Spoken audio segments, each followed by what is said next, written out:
જીતેન્દ્રભાઈ, આપ ક્યાંથી આવો છો? હું વિરમગામથી આવું છું. અને આપને શું તકલીફ હતી? મને છેલ્લા 2 વર્ષથી પાચનની બહુ તકલીફ હતી કે કોઈ પણ અનાજ જે હું ખાતો, બરાબર, કે જે તરત મને પાચન ન થતો અને અપચો થઈ જતો અને વારંવાર મારે બાથરૂમ જવું પડતું હતું, બરાબર. જેના કારણે મને આનું એક રિવ્યૂ મારા ધ્યાનમાં આવ્યો, એટલે મેં એને દવા લેવાનો વિચાર કર્યો, બરાબર. તો છેલ્લા 3 મહિનાથી હું દવા લઉં છું અને 3 મહિનાની અંદર મને લગભગ 60% જેવો ડિફરન્સ મારા દર્દની અંદર મને મળ્યો છે. અને બીજું કે મારા વડવાઓ એવું મને કહેતા કે આયુર્વેદિક દવા લેવી શરીર માટે ઘણી સારી છે, અને આયુર્વેદિક દવા લેવી તો એના માટે તમારે ટાઈમ અને પરેજી ખાસ આપવી જરૂરી છે, કે જે મેં આપી, જેની અંદર અમુક પરેજી હું નથી પાડી શક્યો કે જેના લીધે મને પૂરું રિઝલ્ટ નથી મળ્યું, પણ મને એવું લાગે છે કે મને હવે પૂરું રિઝલ્ટ મળશે. હાજી. આ તકલીફ આપને કેટલા સમયથી હતી? લગભગ 2 વર્ષ. 2 વર્ષથી. એની સારવાર તમે બીજી કરાવેલી? 1-2 વખત હોમિયોપેથિક દવા મેં લીધી છે, પણ મને કોઈ રિઝલ્ટ નહોતું મળ્યું.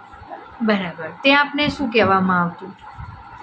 ત્યાં એવું જ કહેવામાં આવતું કે તમારા ખોરાકની અંદર થોડોક ડિફરન્સ કરો, આ દવા લો, ઓલી દવા લો, બસ એ. હવે આ તકલીફ આપને હતી, એના કારણે તમને શું તકલીફ પડતી?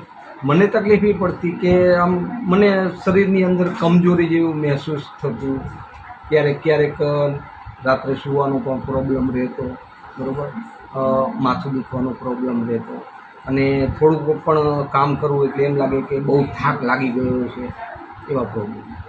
અને આજે અમારી દવા લીધે 3 મંથ થઈ ગયા છે. હા, એને 3 મંથ થયા છે. અને આમાં તમે કહ્યું એ પ્રમાણે 60% આપને? હા, મને 60% ફરક છે મારા પ્રોબ્લેમની અંદર. હાજી.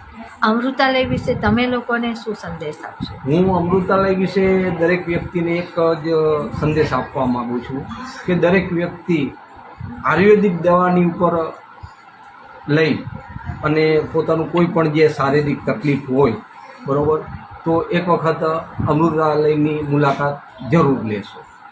હાજી. આપનો મોબાઈલ નંબર આપી શકો છો? હા, 81 41 24 29 27. આપને કોલ કરવો હોય તો કયા સમયે કરી શકાય?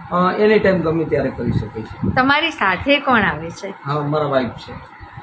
આપણે કાજલબેન સાથે વાત કરીશું. જય દ્વારકાધીશ. જય દ્વારકાધીશ. કાજલબેન, જીતેન્દ્રભાઈની અંદર આપને કેવું રિઝલ્ટ દેખાયું છે? ઘણું બધું. એ તો 60% કહે છે, પણ હું 80% માનું છું. જે તકલીફ હતી એમાંથી બહાર ઘણો આવી સાંભળો. ગઈ. એમને માઇગ્રેનની મેઇન પ્રોબ્લેમ માઇગ્રેનની હતી, એમાં એકદમ 100% રિઝલ્ટ મળી ગયું છે.